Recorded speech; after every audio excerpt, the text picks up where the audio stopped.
Now we're going to have some breakdown of the results from the World Café session, and each of the hosts has kindly volunteered to come and give us a summary of the discussions. And first up is Frederick, right, or is it Diedrich? I can't think Diedrich. First up is Diedrich, who's going to talk to us about release scenarios and simple treat, and about the degradation in the sewer system as well.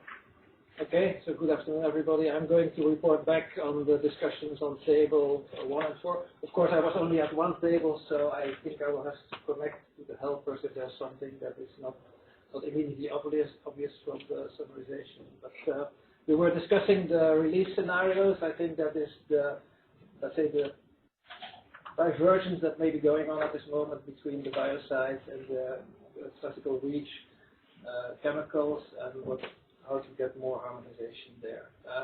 The other one was then the update of the simple treat model, and then the third one was the inclusion of potentially an additional model on the sewer degradation. The next slide.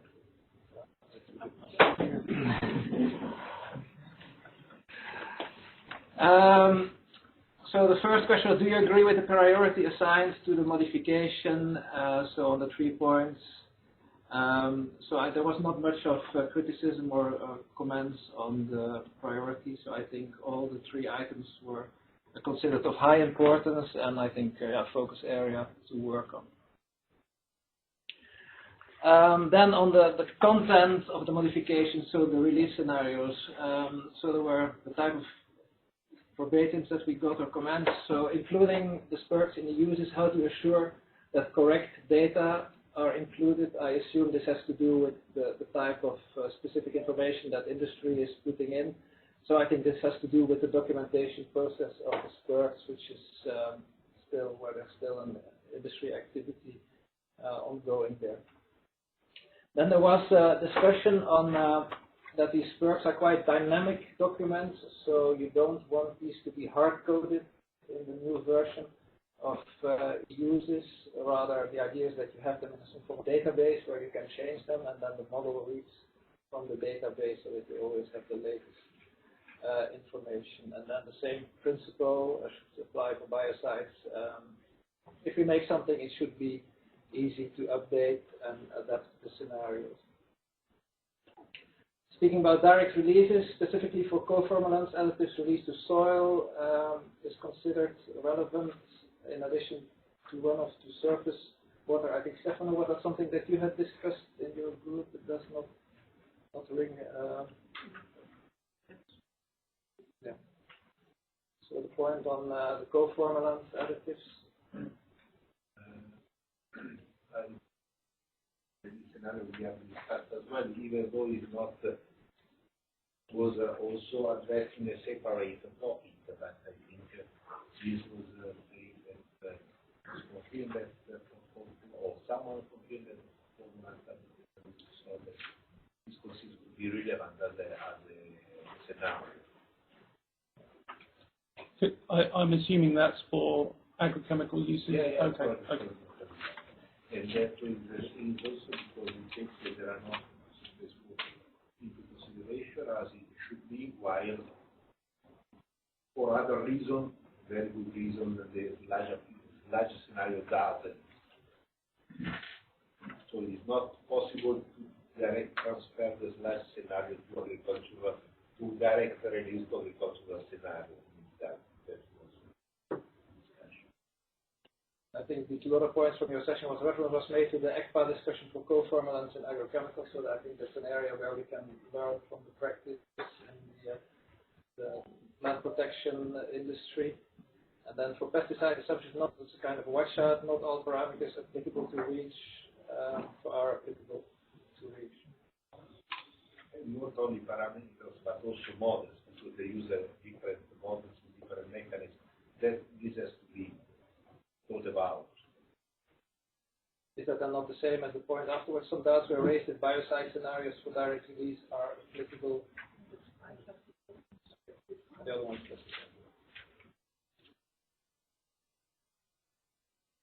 And then the question also is, are biocide scenarios refinement for conservative reach approach? Any questions from the group here for understanding or clarification? Can you explain what kind of cells? What does it mean? I mean, people are worried that they will be forced to do different scenarios, that they are overconservative. I don't know the specifics of the biocide myself, so it's whatever we fear that Maybe overconservative. And you know whether about the consumption scenario, the consumption approach of the biocide. Yeah, so there was a discussion whether this, because consumption approach doesn't exist in reach, which is only tonnage-based approach. There was a discussion whether it was useful to have such approach. So now, even though it's not yet considered in the guidance, but then there was also a remark that the consumption approach is also, for someone, is also very conservative as well. Okay, so here recommendations. More efforts have to be done to make scenarios more accessible for other legislation. Before implementing something new, check what's in place for the other area in the future. So what other legislation? Biocide reach. Okay, so just the harmonization between. Yeah, we all agree that different approaches are currently barriers between legislation, and for companies that are selling in those sectors, that is of course not very interesting. Pharmaceutical scenarios should also be included in uses. Yeah, there was a whole discussion to what extent environmental risk assessments for pharmaceuticals is really done in practice, but we agree that it would be good if the model could also deal in principle with pharmaceuticals. Harmonization is needed since different spreadsheets exist, should be put back in a common tool, speeding up the process. So that is more about the format, I think, how this should be put together. And then there was some comment that the biocide scenarios are partly inconsistent, should be aligned. Is that within the biocide themselves, or is that that's within the biocide themselves? So there's some work to do. Default value should in general be adjustable and not hard-coded. I think that's a repetition of a point that we made before, that most people really want models to be open. You can have default value, and if you don't do anything, then the default is used, but don't block the system by hard-coding the parameters. Check carefully scenarios to be included in use. If it develops for a specific substance group, are they really relevant in general also for other substances? I think there was also discussion that we had, should the use model be generic, or should we try to make everybody happy by having their specific substance group models to perfection in the uses? There was a discussion. I don't really have a perfect answer for that. Some things are important, maybe other things are less important. For example, the nano materials and the metals that was clearly discussed,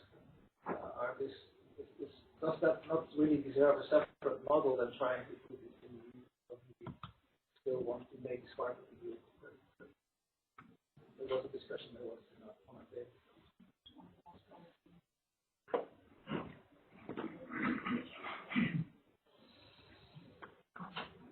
Okay. Then there was a discussion on mass balances of substances and the circular economy in a way. So circulation of chemicals through the ecosystem and the environment. So very persistent substances coming back in the mass balance via groundwater. That's some discussion if that was adequately modeled by the current users. Maybe something to discuss with the experts, whether the multimedia model takes adequate care of that or not. And then simple cross-use of scenarios should be carefully evaluated. Why have scenarios been created? Are they really applicable for other legislation? That doesn't really ring a bell with me specifically what that was. I think it was for some scenarios have been created to reach with a certain background. Are they applicable for biocide and vice versa? bit of a repetition of what we have already said. Yeah. So yeah. Case-by-case decision, where is it sensible to apply scenarios across legal areas? So that's the same point. Then the comment that okay, it's a model environment, an evaluative environment, but still improvements to realism that make things more correct, I would say, are always helpful. So we certainly recommend that as model improvements. And then vice versa for REACH, certain data sets are missing to apply scenarios for biocides. Yeah, that's probably correct. You have specific models and emission scenarios for biocides. Then there may be additives, which are, let's say, general chemicals. They may be part of many biocides, so therefore biocide scenarios are also considered relevant for general chemicals since the release pathways are similar. So that speaks for really harmonization between the biocide and the REACH. So you cannot separate the active from the additives.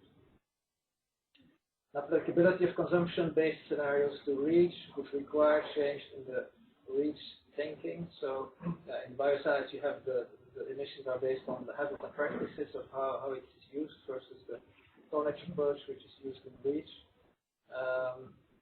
The washout there is that there's maybe a risk if you do these habit and practice scenarios that you overestimate the consumption of your chemical if you take always the most conservative assumption of how many times it's used, how much is used, and so on. On the other hand, there is also the fact that the tonnage-based approach in REACH may be not always so conservative as well, because the tonnage-based approach only depends on the tonnage. If the tonnage is high, maybe it's pretty conservative and so on, but if the tonnage is lower, then maybe not so conservative, but not so realistic. Yeah, that comes back to the fact that total tonnages are not so easy to estimate, also in industry.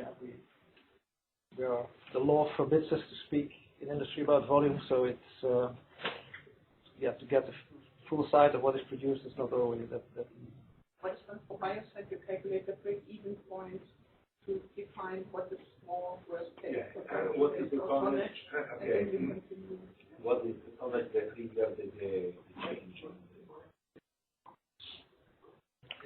Okay, so the last point I think about the release scenario is about the impact assessment question, sensitivity analysis, how to decide on whether to implement the change. We were not exactly clear what the question was. Is this impact assessment for ECHA, how much work this would give them in terms of changing the model, or if it's for the end user. But I think in the end we consider that the end user, the impacts for the user of the model and the one who has to do the registration is what counts here. But I think the impact of harmonizing these scenarios and proposed changes is very clear and doesn't need a lot of further explanation. Also the use of ERGs and SPERGs, the benefit of that is quite self-explanatory in making things more realistic and better data. There was a discussion on, okay, do we really need, if the environment is better off after that we've implemented all those changes? That's more a bit of a philosophical question, but in the end it's what we want to know. Do we really protect the environment? Increase regulatory impact and cost for industry by potentially new data requirements. That could be the case. It needs to be seen what the data are. How many uses and how many substances are used, for example, in co-formulants for which direct release would be assessed. I don't know what the background of that was. The background was the relevance of the new release scenario. For example, in this case, the agricultural direct agricultural soil. One option is try to find out in our database as well whether if it is feasible, of course, whether how many substances are registered as used in the formulant or in the agricultural soil, for example. This is one of the suggestions we have received today. To measure the impact, to Yeah, measure to the see, relevance oh, of the release scenario we have proposed. in the bigger scheme of things, how many chemicals are.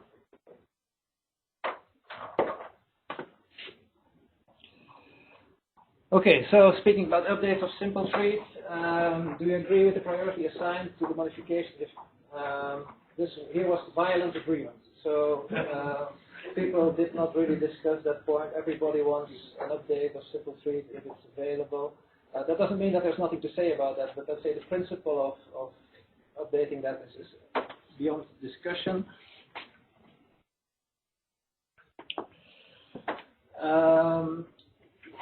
There was a discussion, okay, we've talked a lot about I think the municipal wastewater treatment plant, the Simple Treat 4. It was not exactly clear to the tables whether industrial STP model as made by Jaap Struijs quite recently, if that is also included in the vision. That would be important for the manufacturing and the production stages. We don't think the version is already publicly available, but Dick, I don't know if you have. It's available as you want. You can use it. You can use it if you want. Then there was a comment that, yeah, for more information on the industrial simple treat, there has been the last CETA conference has been posted on further validation. Then, yeah, people ask, okay, what are the differences between the different systems? Well, one of the things that I recall is that apart from the HRT, hydraulic residence time difference, also the temperature is different. We did data collection in industry, and we found out that most of our industrial plants, because they operate at quite high temperatures, because the wastewaters come from all kind of processes that require heat, and 30 degrees is in fact the temperature that most of the plants operate. Well, it's like 15 degrees for a municipal plant. So that makes a difference also in the modeling, and the turnover of chemicals is a bit faster. Sludge residence, what was SLR, remind me? Sludge loading rate, yeah, okay. For the sewer model and the wastewater treatment plant, there was a whole kind of technical discussions, or on, for example, some of the proposed parameters, the 7.5 and the 1 hour residence in the sewer. And we think the best general answer for that is that it's probably we are not in a hurry to fix those parameters. I think the fact that the model is adjusted, but we probably still have some time to set up some expert groups, as proposed this morning in the talk, that can have a closer look at some of these parameters and come up with a recommendation. I think most people agree that we would like to have as broad as possible coverage from Europe, so we can ask if some institutes and organizations and academics may have data for that. There was also discussion about probabilistic modeling. So, in fact, we heard a lot about probabilities, but not really about making a proposal to make use as a probabilistic model, like from that expo was made recently, for example. But if you do that, yeah, then you would have a discussion about what percentile of the distribution you want to go. But as long as the model is still deterministic, that is not discussion. Now, of course, if you collect data from the different EU countries, you may want to decide on a certain percentile value from those data. Suggestion is to leave that to the experts groups. Bioavailability factor to be considered. I remember that was mentioned in Stefano's group. Do you remember what? That was just the focus on total concentration for your tech effluent. But really what's important is the freely dissolved fraction. So to differentiate between heat-free with the dissolved concentration and total. You reflect on what's really most important for the risk assessment, the free concentration. Okay, and then there was another comment about harmonization, but I think we've made it in extenso. I get the comment that I need to speed up a little bit because we have still several versions of slides to cover. There was also discussion, yeah, if we update the simple tree, do we want the old version to be still accessible? That's maybe also a point to be discussed if you want to compare with older scenarios or not, but we don't need to answer that today.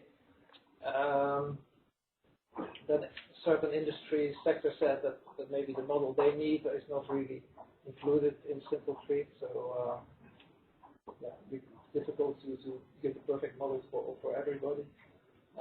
Again, the comment that you should not block the parameters, but they should be open to change. The deterministic model I mentioned.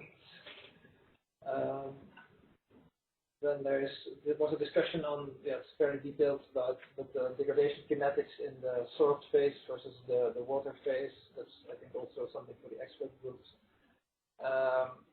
And that's maybe for hydrophobic chemicals, additional removal processes need to be included in the new model. How do we know the impact is relevant? This makes a difference. So compare with standalone versions of Simple Treat. So yeah, if you implement the new model and you still wanted to have the old model, you can maybe use just a standalone version so that you don't have to have both versions in the new uses implementation.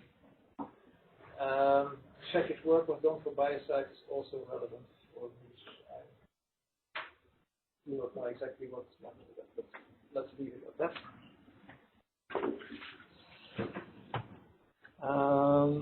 Okay, then we have the aspect of the sewer degradation. So there also all groups agreed that it has a high priority. It's important to be addressed. Then there were some technical discussions around it regarding, as we heard, can we have one model for all the regions? What about the water temperature in the sewer? How warm or how cold is it really there? And do we need a temperature correction like we have in some of the like persistency assessments or so? So that's, I think, also an item that would need to be tackled by an expert group. There was a discussion on the parameterization. The 1 hour is a conservative default. I was in fact surprised to hear that a kind of sewer model is already practically implemented in the biocides world, so they have already some experience with that. So, but anyway, if it's then brought to general chemicals as well in REACH, then we need to agree on what are the best parameters. There was a discussion where this model should fit then. Should it be in the emission module? Should it be inside, maybe even go with simple trees? Should it be something on its own? Again, no definitive answer, but it's something that several options could be considered. Yeah, as I said, a sewer model is already implemented in practice in the biocides world, so there's some experience. Then there was a technical point about if you have degradation in the sewer and then later you have another degradation in the wastewater treatment plant, which of the two is the most important, and does it change the kinetics? So again, not a point to go in great detail now, but it's maybe something that the modelers and experts can look at.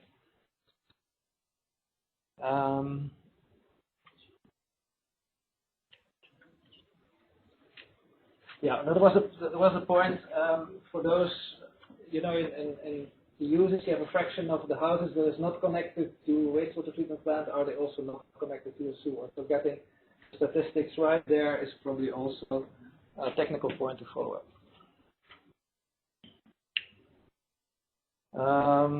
There's a lot of repetition here, so the parameters could either best be flexible, like the residence time and the length of the sewer.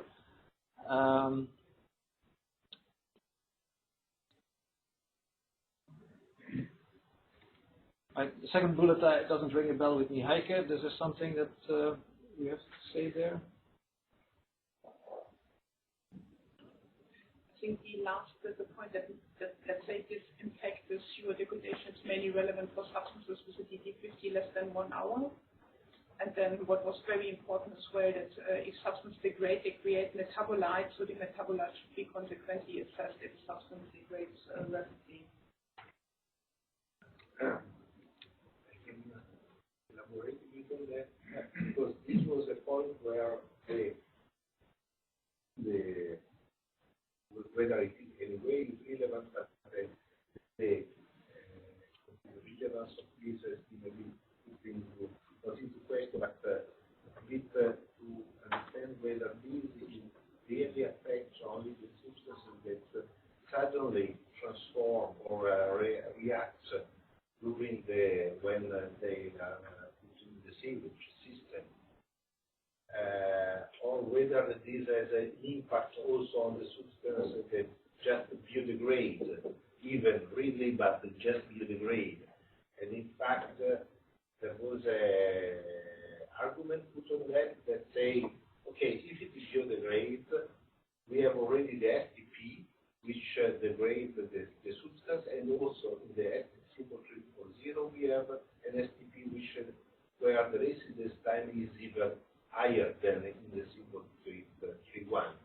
And I don't know what is the added value of having a further degradation, not a reaction, degradation in the sewage system before the STP, because anyway the degradation takes place for a long time, even longer than before the STP. That was a bit, if I well translate, one of the questions that was put in that.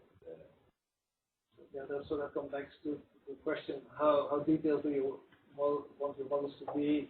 Are we not missing then other models like waste treatment models? Also the question, the sewer for which type of chemical is relevant. It's very fast reacting chemicals, for chemicals that degrade very fast as well as it doesn't make a big difference. So it's not for the whole universe of chemicals that it makes a difference. But even for those who rapidly react or degrade, you have disinfectants, for example, we have disinfecting byproducts. If something reacts very quickly, if it's gone, it does not mean that it's gone. There is something different. So let's say you cannot close your eyes and say, oh, it's gone, if you have a large amount of disinfecting byproducts that are created. Yeah, so indeed, metabolites should be considered, or reaction products, and indeed maybe your chemical transformers and something else, and that should then become the input of your wastewater treatment plant.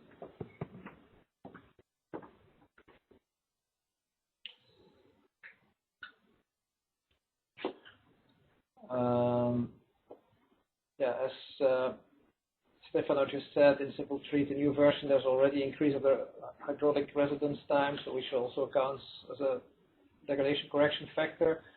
Yeah, sewer can be important for high volume chemicals with small RCRs to refine the risk assessment.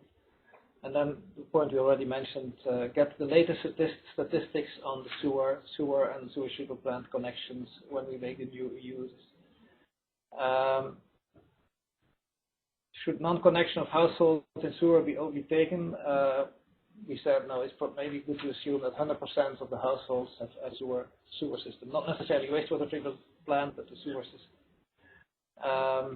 Yeah, and the chemicals are mostly for wide dispersive use chemicals.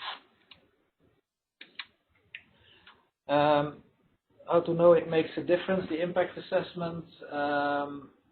So you can compare between software, between different versions with and without this model.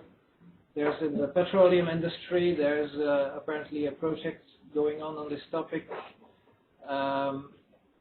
We can also give you the data from the detergents industry where we have monitoring with and without sewer, what happens before and after, just to show that something has happened. So fast degrading chemicals, we said already. And we need to update the residence times for Europe. We said that already. Okay, I think this brings us to the end, and maybe some general comments.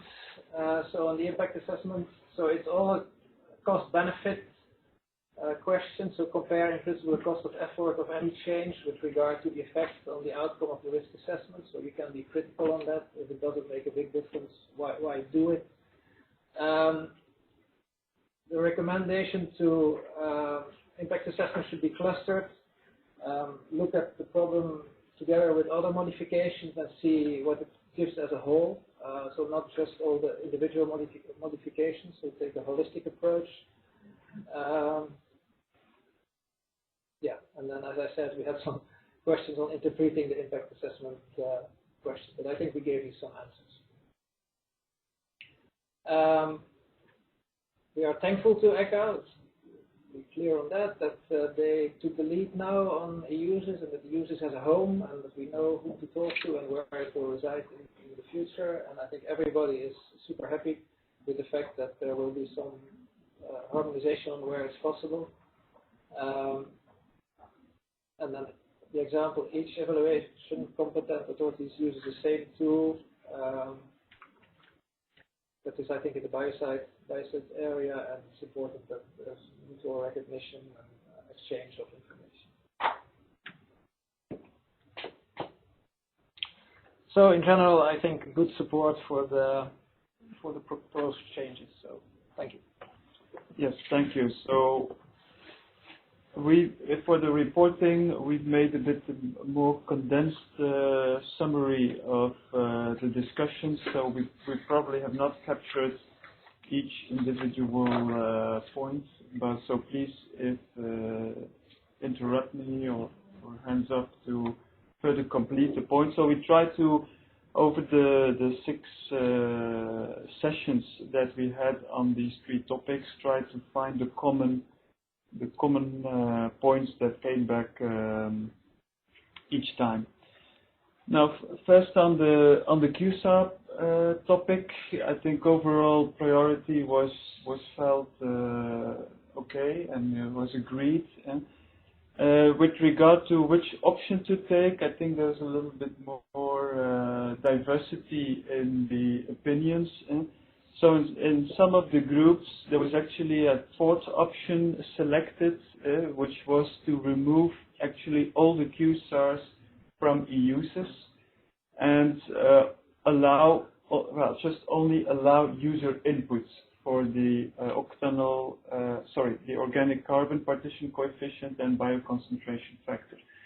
The rationale behind this is that, of course, as an assessor, you always need to do some thinking about if the applicability domain is correct and so on. It was felt that the current rules on the log KLW being below, I can't remember exactly, the cutoff level would also not be applicable to cationic substances and so on. So that would not necessarily exclude or ensure that the QSAR would only be correctly used. So that was like one additional option that was identified. But at the same time, I think in other groups, there was some support for the 2nd option. The 2nd option was to have a default calculation of for KOC and BCF under some conditions.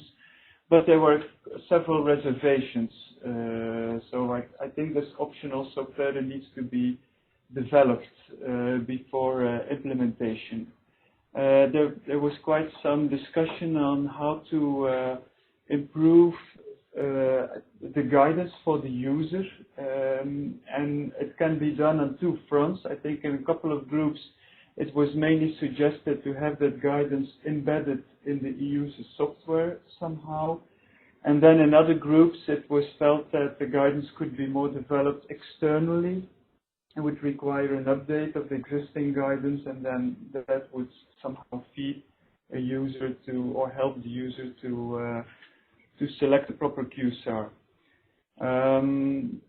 Also, there were a couple of reservations on the cutoff value for the log KLW, whether that's really the correct value. In other instances, one would need a pKa as an additional input, and also there we had some discussion practically how to do that, if you have it available, if you don't have it available, and how to sort out. So I think there was more thinking needed here. Also on the Franco model, specifically for the ionizable, I guess, substances, there were some questions about the applicability of that, the applicability domain of that model, since the model was developed for monovalent cationic chemicals. There was also some suggestion that at least it needs to be reviewed, that model is how it can be used, because I understand there are also a couple of choices that needs to be made when applying that QSAR model.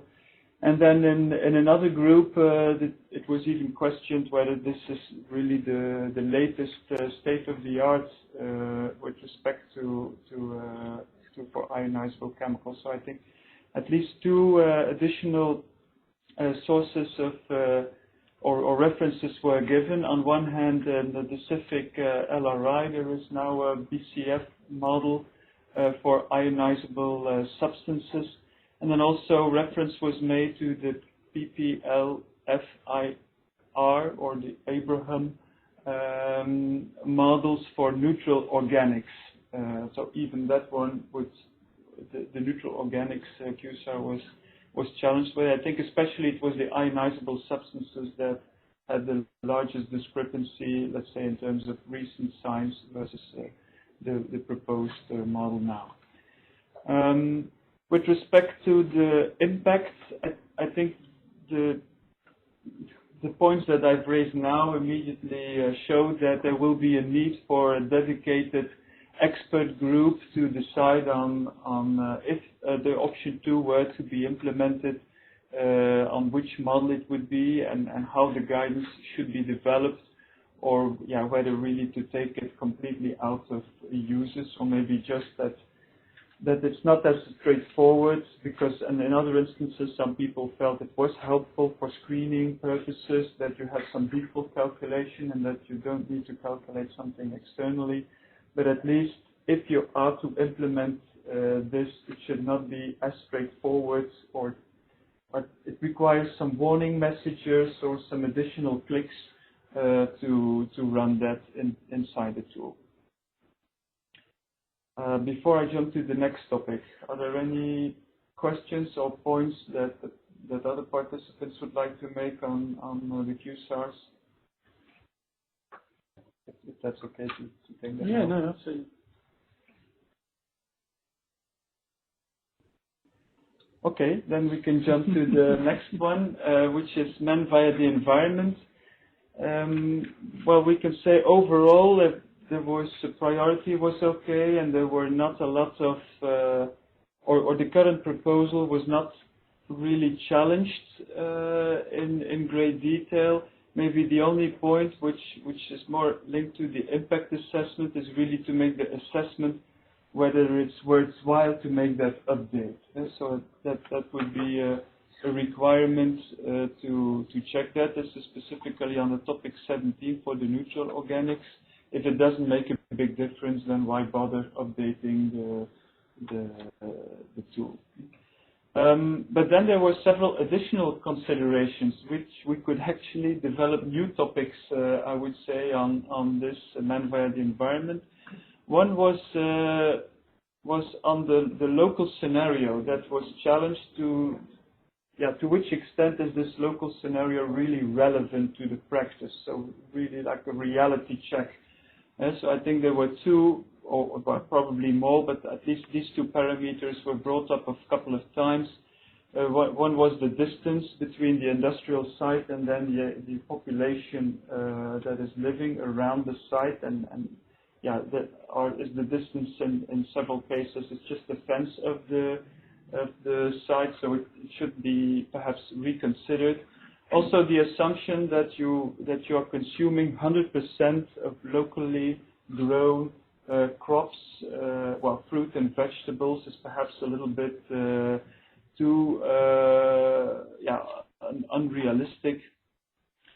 Then the other point, which was also brought up yesterday in the plenary session, is to update the food basket based on the EFSA databases that are quite extensive.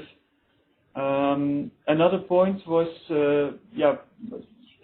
that needs to be further clarified, but I think in principle there's no need under the biocides to run a man via the environment scenario, except for particular cases, particular PTs or uses where there is potentially a concern or something that needs to be addressed with respect to intake of foods of animals, for example, in stable that are in a treated area or that are potentially exposed to biocidal products. So there's also maybe an area here for some harmonization or a need to learn learn from each other.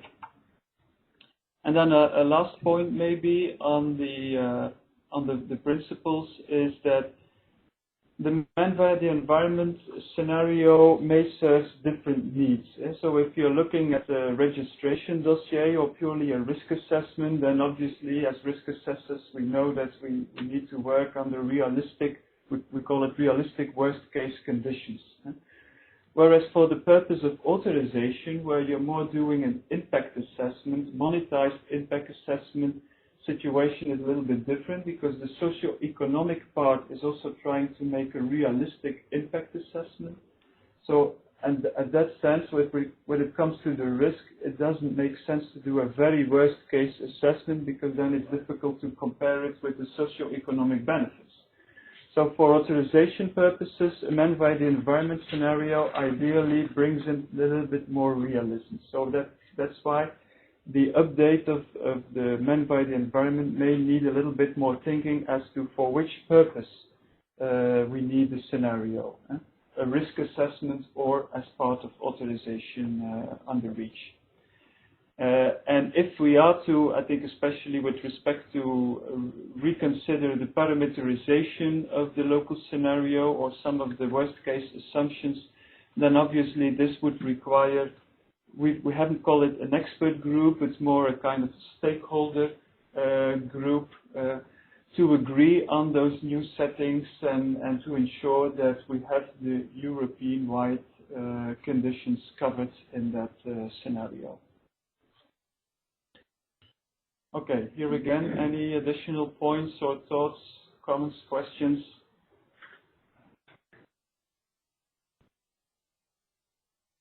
If not, then we can jump to the last topic on the parallel assessment.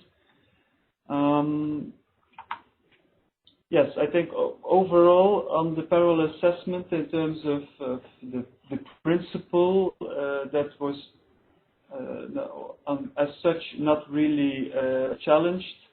There was a concern that the parallel assessments may not be able to run or cover many substances, so maybe it's not possible to develop one model fits all purposes.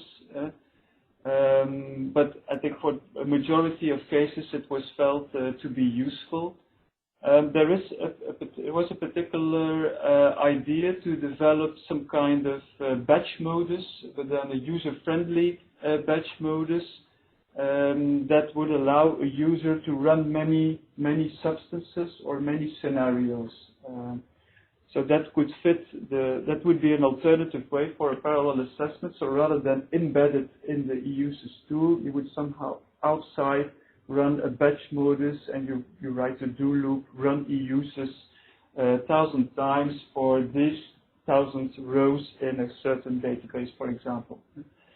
There would be an additional bonus if such a batch modus functionality would be implemented, because for the purpose of uncertainty and sensitivity analysis, you also need to do these type of iterative calculations. Then on the other point, which is a little bit depending also on how the IT-wise decisions are made, whether this parallel assessment will be part of EUSys or KISAR or some other tool, but anyhow, it was felt that there would be a need to have a user-friendly parallel assessment in EUSys and KISAR perhaps focusing more on the regulatory aspects, EUSys having a bit more the flexibility. And the current functionality in KISAR was perceived to be a good or user-friendly environment. And then on the risk characterization, if the risk characterization is to be implemented in the parallel assessment, there is a need to have flexibility on choosing whether you would sum the risk characterization ratios, or you would just look at the maximum of the risk characterization ratios, or you would just take a selection of certain substances for which you want to take the sum, for example, because they have the same toxic mode of action, or for some other reasons. that obviously needs to be justified if one of these options are selected, but at least that there is the flexibility. And then in one group, I think, or two groups, there was also a little discussion about the biocide mixture assessment, which in the first tiers of such a mixture assessment, there is additivity of the risk ratios, but then in further tiers, there is a possibility to do some kind of toxic unit additivity according to trophic levels. And if this functionality is to be implemented in uses, then obviously we would need also to import trophic level hazard information in uses. That would be a consequence if that functionality is to be included. So it's also not so long, only 4 slides. Well, they are a bit long slides, but so thanks a lot, first of all, to all the participants. It was really useful and interesting input that you provided to us. So first of all, on how to balance where to put more effort in this future first version of uses for the update. First of all, we were told fix the bugs. Okay, no problem with that. And then there were quite a number of people saying that we need to make the tool more user-friendly. What does it mean? To have a user interface a bit more differentiated, because at the moment the current user interface, when you press next, next, next, it's always a bit the same, so you are not so sure where you stand if you are not careful. To also be able to see quicker the impact of a change, so because if you change a value somewhere, you have to click, to see what's the impact on the next step, it's quite burdensome. The workflow is very long. Also to be able to see quickly the impact on the risk calculation, so whether you are above or below one, and to have the tool a bit more transparent on the calculation. Also, there were quite some. Everybody was mentioning about better supporting the transparency when deviating from the default. So both on the UI, even if today there is this DSO, not very easy to see, to have a possibility for providing explanation when you deviate from default, possibility also to have some kind of sensitivity, meaning being able to compare what happens with the default and when you change the default. A bit more support to the kind of tiering approach, so not every parameter is at the same level when you change it, but a bit more differentiated. Was also suggested to be able to save several versions of the same assessments, to have more transparency in the applicability domain. So if you are a bit potentially outside, and also globally integrate health. So quite a lot on improving the user interface. Nevertheless, in this first version, it remained important to account for some of the recent scientific developments. So all what we presented, a number of things which presented yesterday and were discussed today, and also to support the extension for other substances, for other scenarios, etc. So, in short, you want everything.